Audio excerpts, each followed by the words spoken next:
Boa noite a todos, saudações de paz e bênçãos, seja convosco. Nós estamos iniciando esta live e eu confesso que é a minha primeira live. Nunca fiz uma live nem na minha página, Ministério Alexandre Oliveira. Não fiz também no meu Facebook, Alexandre Oliveira, e nem no meu Instagram,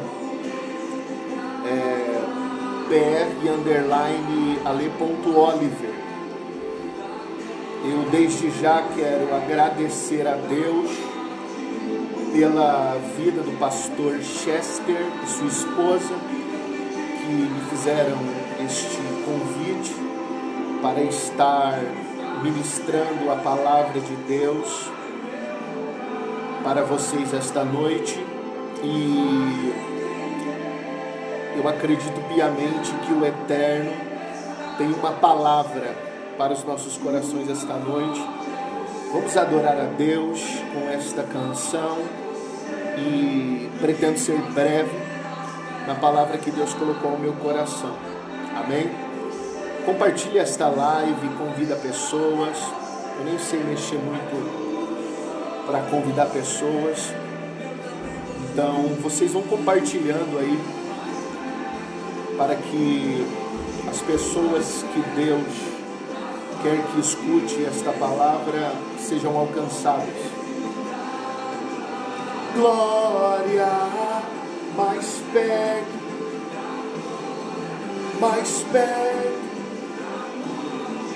o medo quer me parar, então me tira o medo. Hakadosh Baruch Hu Melech, o santo bendito seja ele, o rei.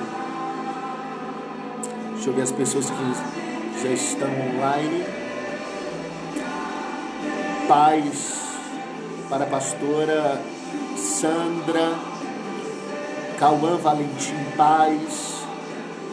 Cláudia Silva, saudações de paz. Terry Oliveira, paz, meu irmão, que Deus te abençoe. É tudo sobre você.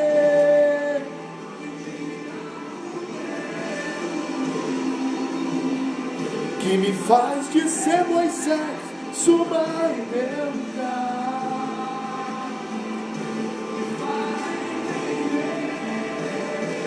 Que a porta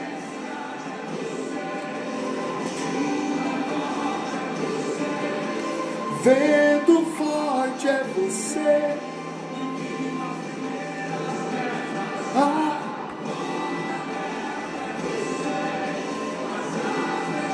É você, sobre você. Eu vou subir o monte que muitos desistirão e vou até te encontrar. Eu vou entrar na casa.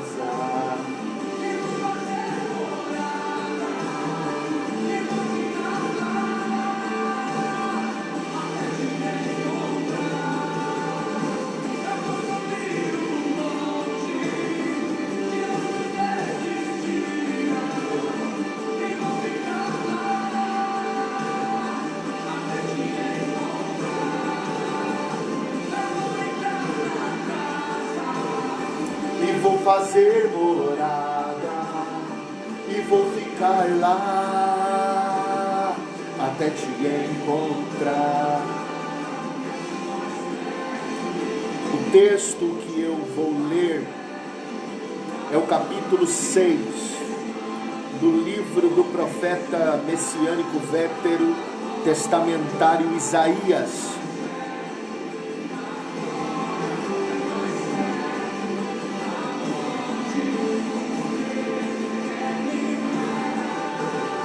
Então me tira o medo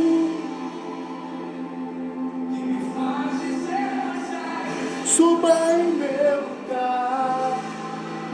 Meu pastor Leonardo Santos, um beijo no seu coração, profeta. Que o Eterno te abençoe e te guarde. Que o Eterno faça resplandecer o seu rosto sobre ti e tenha misericórdia de ti. Que o Eterno levante sobre ti o teu rosto e te dê a paz.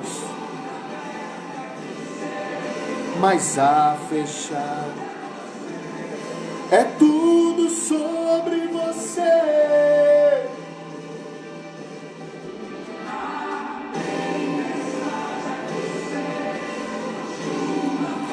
Galera, vocês estão escutando bem? O áudio tá bom?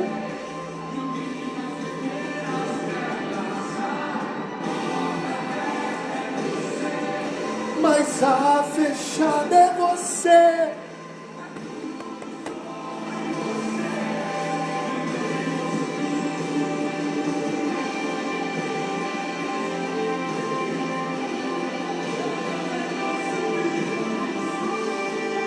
Bendito seja aquele que venceu a morte.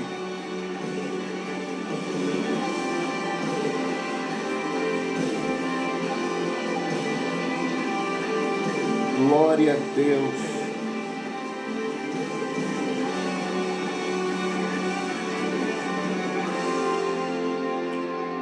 Santo é o Senhor Deus dos exércitos. Glória a Deus.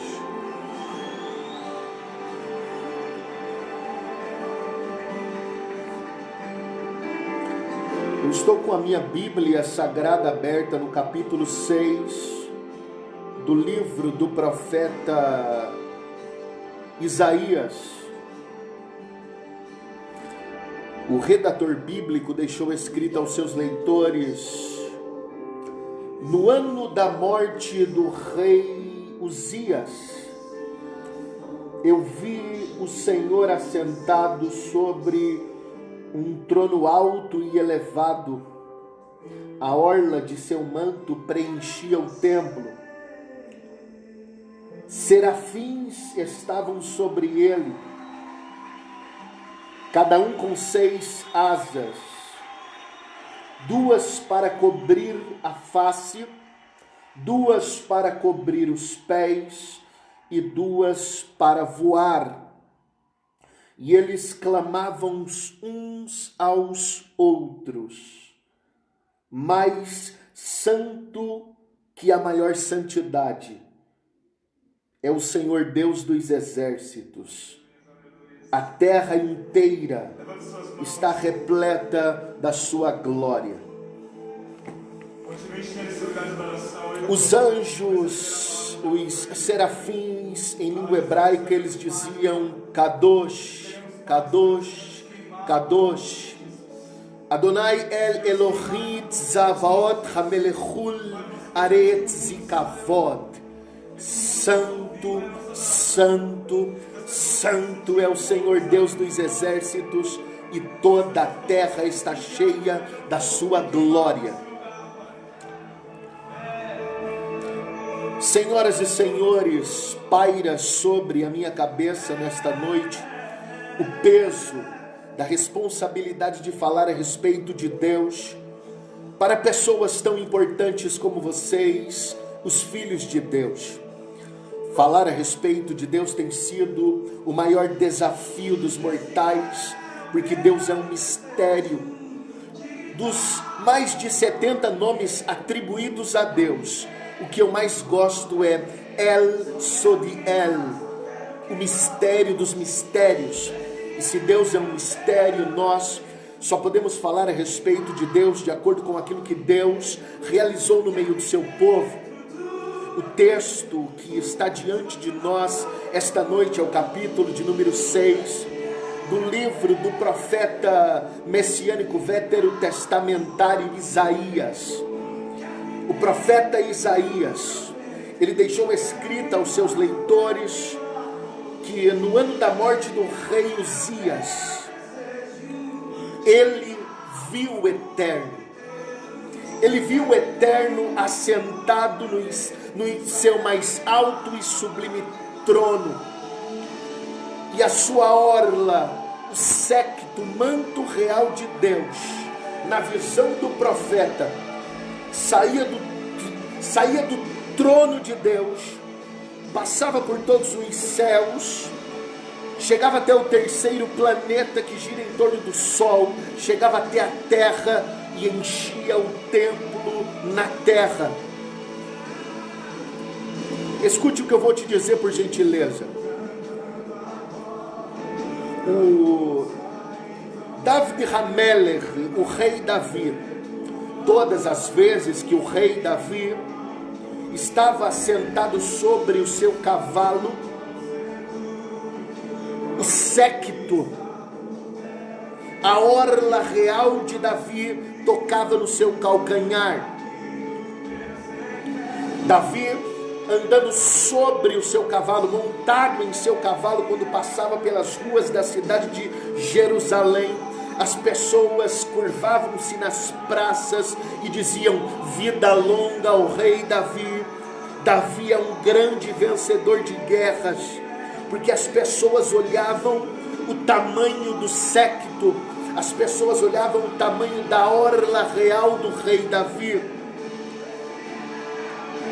A tradição judaica diz que todas as vezes que um rei conquistava uma outra nação em guerra, quando este rei ganhava, vencia a guerra, além dos despojos, das riquezas conquistadas que pertenciam a outra nação que fora vencida, um palmo era acrescentado, um pedaço de tecido era acrescentado no séquito deste rei que venceu esta guerra.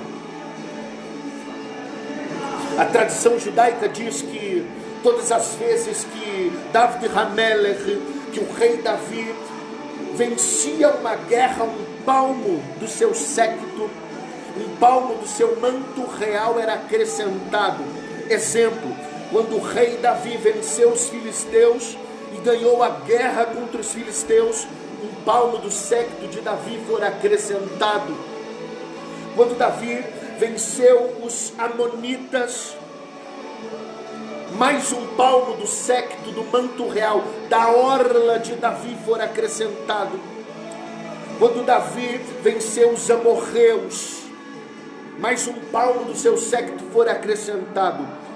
A tradição judaica diz que na totalidade foram acrescentados 15 pedaços de tecidos no séquito real, na orla real de David Hamelech, do rei Davi, a ponto do manto real de Davi ser tão grande que tocava no seu calcanhar quando ele estava montado em seu cavalo, andando pelas ruas da cidade de Jerusalém. Todas as vezes que as pessoas olhavam o tamanho do séquito, o tamanho do manto real de Davi, as pessoas diziam: Davi é um grande vencedor de guerras. Davi, ele não perde batalhas. Davi é um grande vencedor. Agora percebam isto. O texto que lemos diz que os serafins, os anjos, eles tinham 6 asas. Com 2 asas cobriam o rosto, porque não podiam olhar para Deus. Receba isto como herança de conhecimento. Os anjos, eles não podiam olhar para Deus, por isso eles cobriam o rosto. Com 2 asas os serafins voavam e com 2 asas cobriam os seus pés.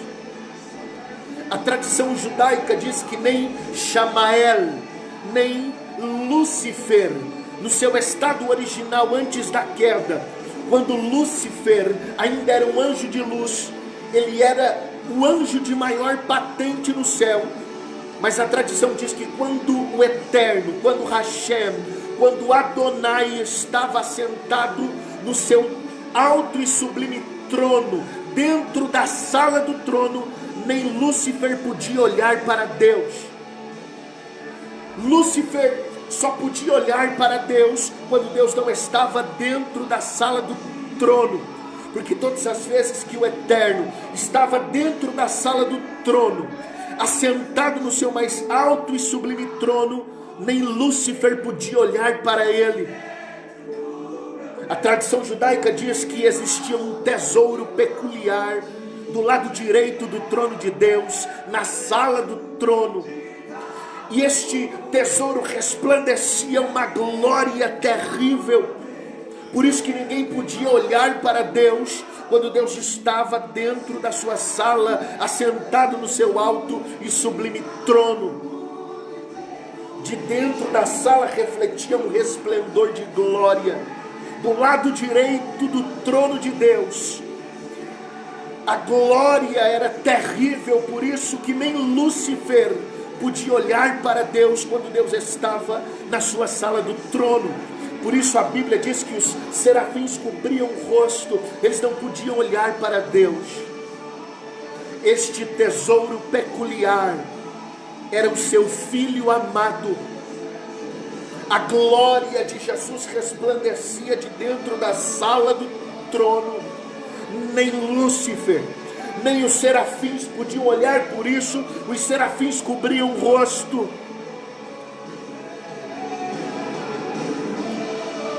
Percebam que o texto diz que os serafins, eles diziam uns para os outros. Percebam que o texto não diz que os serafins adoravam a Deus dizendo Kadosh Adonai El Elohim Zavaot Hamelechul Aretz e Kavod. Eles não diziam santo é o Senhor Deus. Não era para Deus que eles diziam uns para os outros. Os serafins, eles conversavam entre si, diziam, Ele é santo, e toda a terra está cheia da glória dele.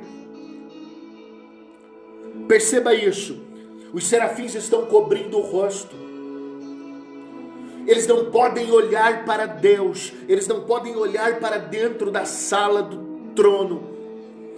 Então o que os serafins estão vendo? Para pronunciar essa brahô, para pronunciar essa bênção, dizendo que Deus é santo e que toda a terra está cheia da glória dele. Escute isso, os serafins, eles estão vendo o séquito de Deus, eles estão vendo a orla real do eterno, o manto real de Deus, que sai do seu alto e sublime trono e vem descendo por todos os céus, desce até o terceiro planeta que gira em torno do sol, chega até a terra e enche o templo na terra. É porque os serafins estão olhando para o tamanho do manto de Deus e estão dizendo, Ele é santo, Ele é o Senhor Deus dos exércitos, toda a terra está cheia da glória dele. Eles estão olhando o tamanho do manto real de Deus. E percebam, a orla, o manto real, o séquito de Deus, vem descendo por todos os céus, sai do seu alto e sublime trono, e vem descendo por todos os céus, chega até a terra e enche o templo na terra. Por isso, os serafins pronunciam que Ele é o Senhor Deus dos exércitos. Ele venceu todas as guerras, desde o seu alto e sublime trono, passando por todos os céus, chegando até a terra.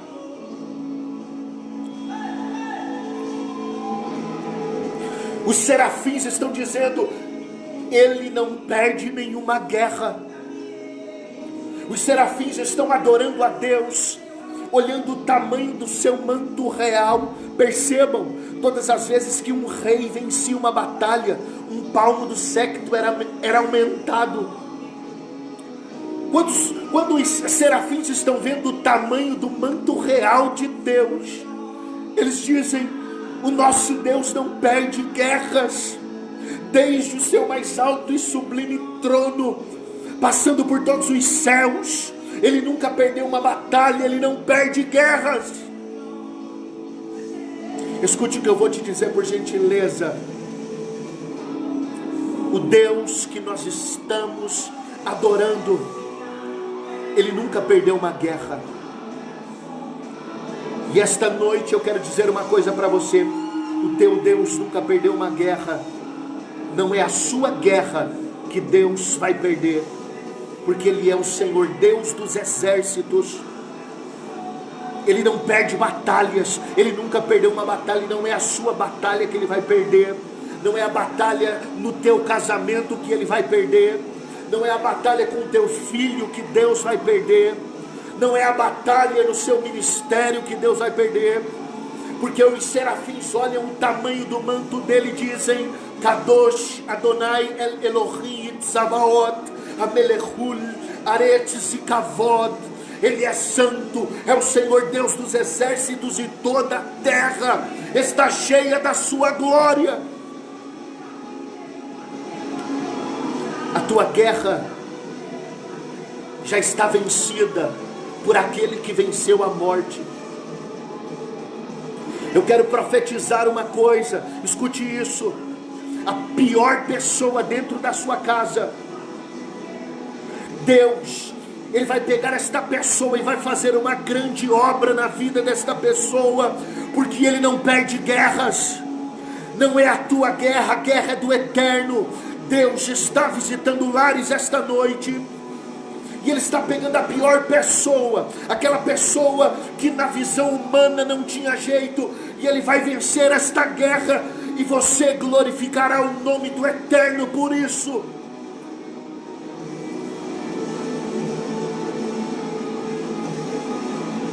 Perceba uma coisa: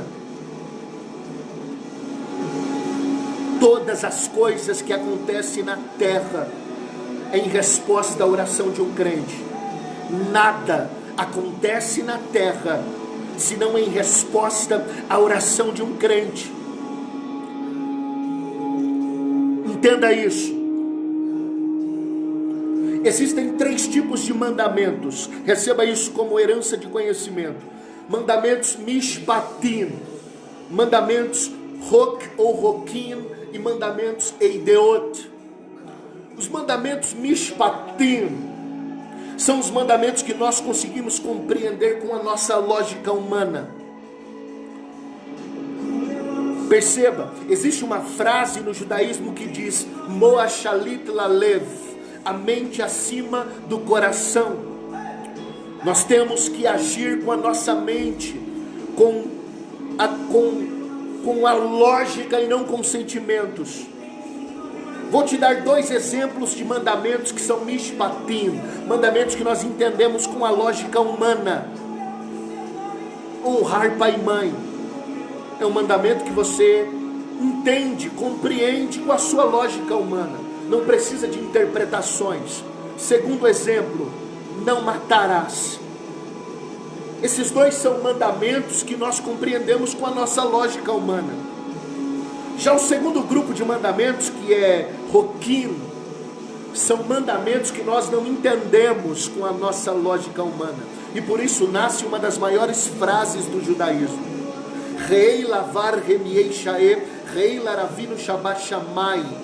Nós não temos onde nos apoiar senão em Hashem, o eterno nosso Pai que estás nos céus. Quando nós não entendemos um mandamento, quando nós não entendemos algo, nós precisamos nos apoiar no nosso Pai que estás nos céus. Vou te dar um exemplo de um mandamento roquim, um mandamento que nós não entendemos com a lógica humana. O livro do Deuteronômio, o livro das leis de Moisés, diz que quando um homem é dono de um pedaço de terra, este pedaço de terra está cercado, e este homem planta uma árvore frutífera neste pedaço de terra dele. Quando esta árvore cresce e dá o seu fruto, o fruto que pertence a este homem é apenas o fruto que está na árvore. Perceba, o mandamento diz que se um fruto cair na terra, já não pertence mais ao dono do terreno. Na nossa lógica humana nós não entendemos isto, porque se o homem é dono do pedaço do terreno que está cercado, se foi ele quem plantou a árvore frutífera, Na nossa lógica humana, todos os frutos desta árvore pertencem a ele, mesmo estando no pé ou caídos na terra. O mandamento diz que os frutos que caíram na terra não pertencem ao dono da árvore e ao dono do terreno. E por que, pastor Alexandre? Escute isso. Porque o fruto que caiu da árvore está na terra é a resposta da oração de um crente que orou ao Eterno por fome. Por isso, quando este fruto está no chão, o dono do terreno na qual a árvore frutífera está plantada, ele não colhe o fruto que caiu no chão, porque ele entende, o fruto caiu por resposta à oração de um crente que está com fome.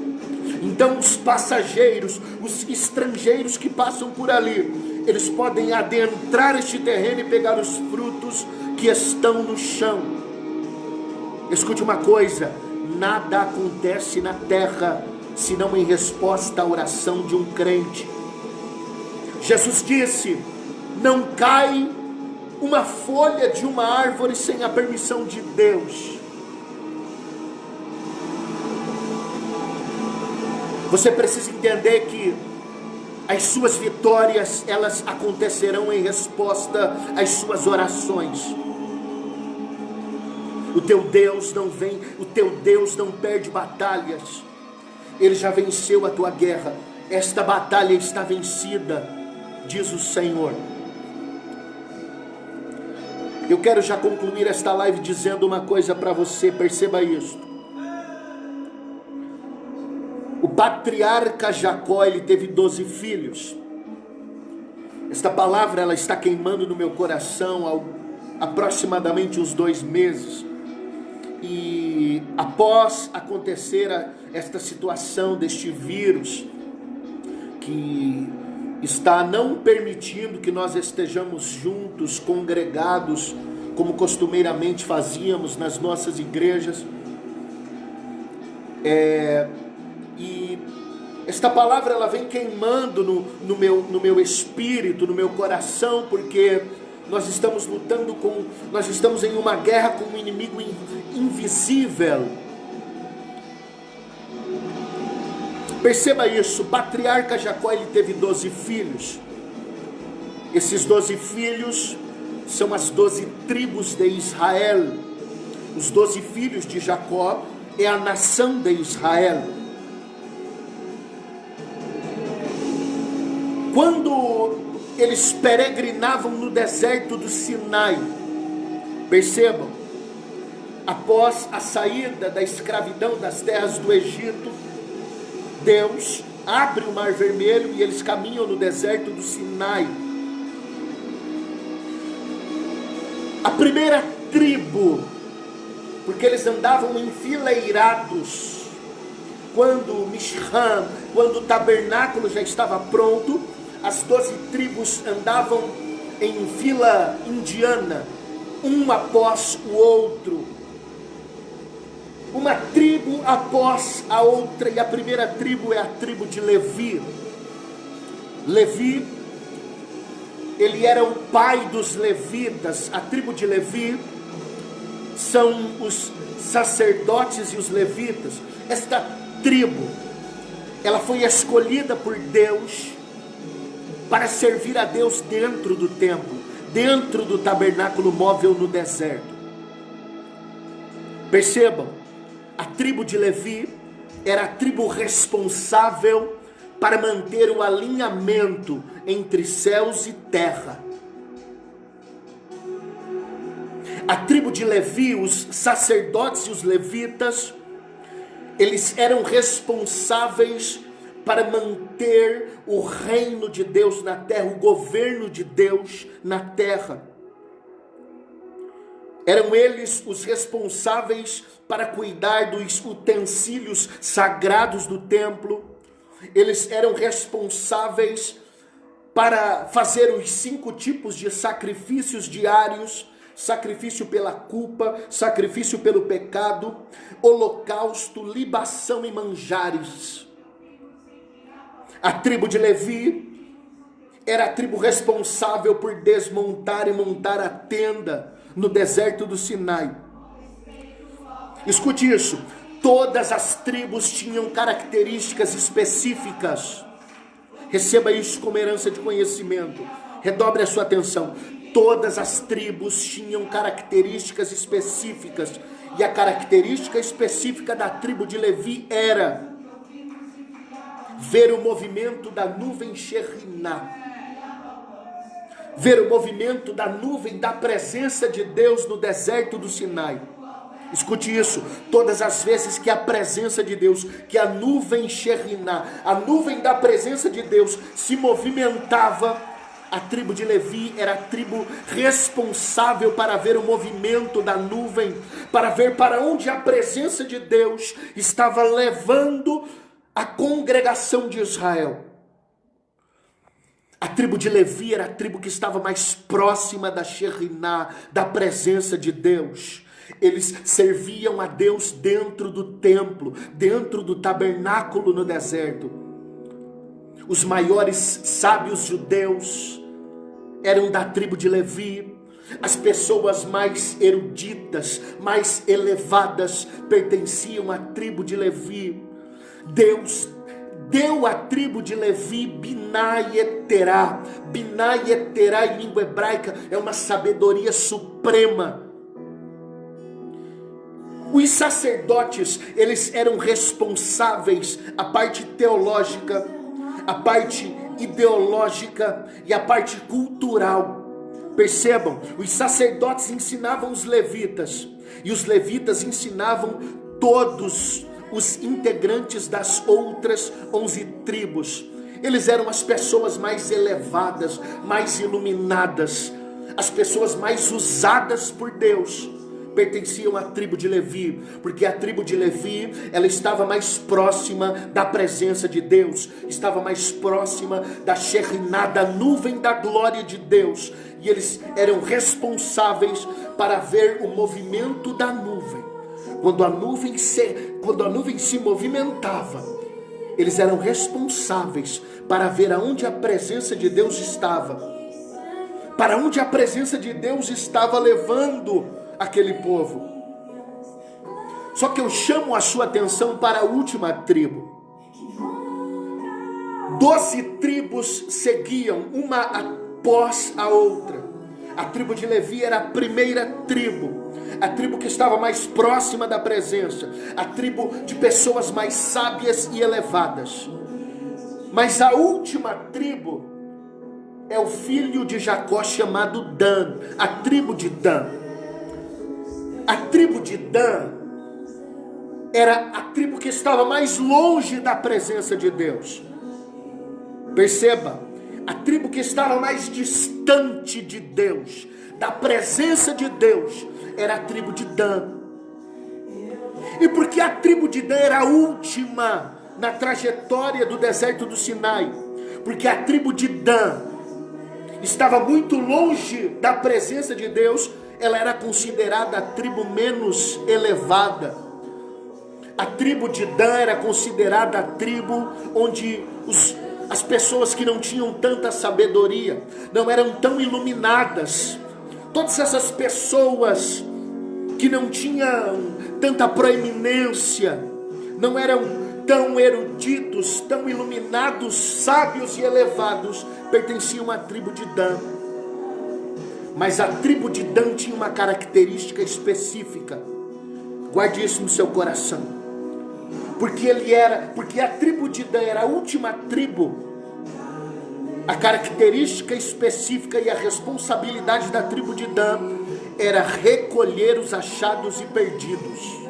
Aleluia. A tribo de Dan tinha a responsabilidade de recolher aquilo que as tribos que vieram antes dele perderam na trajetória, deixaram cair na trajetória. Aleluia. A tribo de Dan, ela vinha recolhendo tudo aquilo que eles perderam e deixaram cair. Esta era a característica específica da tribo de Dan. Esta era a responsabilidade da tribo de Dan, a última tribo, a tribo que não era tão próxima de Deus, não era tão elevada, iluminada e sábia, ela vinha recolhendo aquilo que eles perderam. Aleluia! A responsabilidade da igreja nesses últimos dias, a nossa responsabilidade como igreja, Deus ele tem queimado esta palavra no meu coração durante esses meses. A responsabilidade da igreja é vir recolher aquilo que eles deixaram cair, porque muitas outras gerações vieram antes da nossa, muitas outras gerações de pessoas muito elevadas, de pessoas com muita sabedoria, pessoas que estavam muito próximas de Deus. Essas pessoas, na trajetória, elas deixaram cair algumas coisas, elas perderam algumas coisas, e a nossa responsabilidade, porque nós somos a última geração antes do arrebatamento, e os nossos filhos fazem parte desta geração. A nossa responsabilidade é recolher aquilo que eles perderam. Muitos que eram grandes, eruditos, elevados, perderam seus corações, deixaram cair os corações. Muitos perderam o temor, perderam o desejo de estar no lugar secreto. Muitos perderam a santidade. Muitos perderam o caráter, deixaram cair no meio do caminho, na trajetória. Eles estavam tão próximos de Deus, começaram tão bem, mas na trajetória eles deixaram cair pela fama, pelo dinheiro, pelo reconhecimento dos homens. Eles deixaram cair. E nós, assim como a tribo de Dan, que era a última tribo que vinha peregrinando no deserto do Sinai, a responsabilidade desta última tribo era vir recolher aquilo que eles perderam, aquilo que eles deixaram cair. E a nossa responsabilidade como igreja, a igreja do arrebatamento, é vir recolher isto que eles que vieram antes de nós, é recolher o que eles perderam, é priorizar aquilo que eles desprezaram. Escute o que eu vou te dizer: o inteligente, ele não erra. O inteligente, ele aprende com os erros de quem veio antes dele. Se Deus ele colocar sobre a sua cabeça ou sobre a sua vida uma grande unção, não erre como os que vieram antes de nós erramos, porque nós estamos muito próximos do arrebatamento da igreja. Se Deus escolher você e colocar sobre a sua vida uma grande capacidade, não erre como aqueles que vieram antes de nós erraram. Não erre. A missão que nós temos é recolher o que eles deixaram cair, é recolher o que caiu e o que foi perdido. Eu quero agradecer a Deus, agradecer ao pastor Chester, a sua esposa, agradecer a todos vocês que tiveram a paciência de me escutar por estes minutos. E guarde esta palavra no seu coração: nós somos a última geração. E a nossa característica específica, a nossa responsabilidade é recolher os achados e perdidos, é recolher aquilo que eles deixaram cair, aquilo que eles perderam. Um beijo no seu coração. Shalom Adonai. Que você tenha uma semana de paz, uma semana abençoada. Que o Eterno te abençoe e te guarde. Que o Eterno faça resplandecer o seu rosto sobre ti, tenha misericórdia de ti. Que o Eterno levante sobre ti o teu rosto e te dê a paz. Um beijo no seu coração. Shalom.